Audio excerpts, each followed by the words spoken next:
Get Even is the latest project from relatively unknown Polish developer The Farm 51, who, let's just say, has a very mixed track record.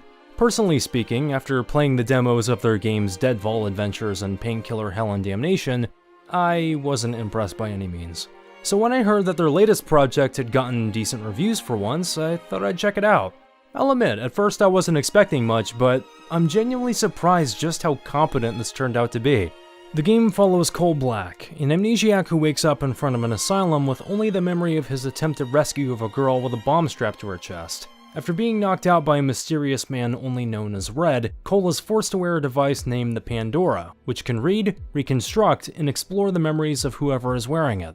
Under the circumstances set by Red, Cole must explore both the asylum and his memories to find out more about his past, and why he and the girl he tried to save ended up in the situation they did. The game is a hybrid mix of an FPS, adventure, and survival horror game, and though it doesn't really succeed on the horror aspect, it does on the other two, for the most part. Gameplay-wise, Get Even is a rather average FPS at best, with the only thing differentiating itself being its main weapon, the corner gun, allowing you to see and/or shoot from around corners. But as cool as it is, the corner gun is also very awkward to use in the middle of combat. Fortunately enough, I presume someone else on the staff also realized this, as killing is actually somewhat discouraged in Get Even. So if you want to get a good ending, you'll have to use it more like a tool and less like a weapon, which I think is a decent way around the combat. The other tool you'll have at your disposal is your smartphone, which can scan objects, activate a UV light to find hidden secrets, display thermal vision, and has a built-in radar. All of these have their own uses and come in handy,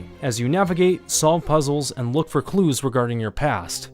Easily the best parts of the game are its soundtrack, its graphics, on occasion, and story. The soundtrack by Olivier Derivière is very good, with most of it consisting of somber orchestral pieces which fit the mood well enough, but what impressed me about it was the more experimental tracks. One song has the main character's breathing used as a sample,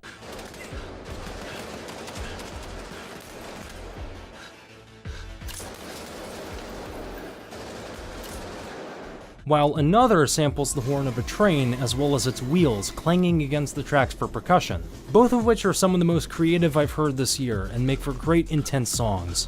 The graphics are inconsistent but shine in certain situations. Sometimes textures can look low-res and muddy, but other times they also look very clean. The nicest part though are the character models you see here. Not only do they look near photorealistic, but on top of that they have this real neat wavy particle effect. So I can at least say that the game also is unique from a visual standpoint as well.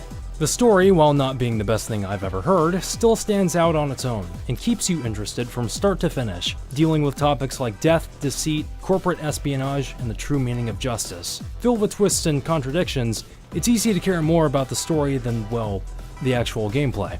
Overall, I think even with the flaws that it has, that I can still recommend Get Even without feeling guilty. While it may not be the best thing you can play all year, if you're interested, I'd at least recommend that you give it a shot. It's unique, and a blast of a game in a league of its own. I will end you, motherfucker. I will crush your fucking throat. How? You have no arms. Taking my dick in my pants.